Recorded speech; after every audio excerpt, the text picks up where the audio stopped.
Hi guys, it's me, the Mint Fox, and I'm here to help you get started with your new Mint mobile phone service. First things first, we must install that magical Mint SIM card that you just got in the mail.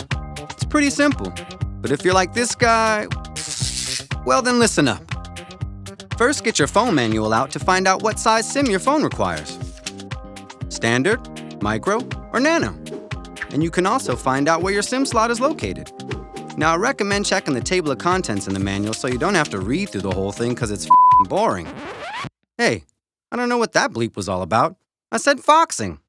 Now, if you can't find your manual or don't even want to read the thing, again with the bleeps. I said foxing. Anyways, there's always Google. You should try it.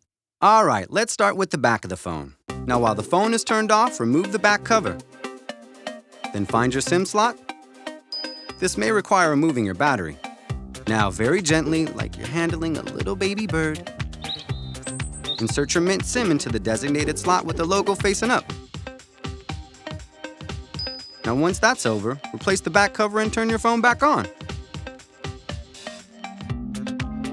Oh, and don't forget the battery. I always like keeping the battery in my phone because it makes it work. I can't explain it. I don't know why. And there you have it. Done great work.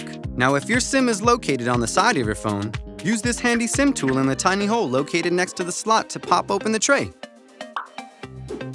Place the SIM with the logo facing up and close it. There. Done and done. And that's it. Easy, right? Now get back to your texting and your scrolling, and please be careful while talking to other humans in real life. You know there's a lot of out there. Anyway, see you later.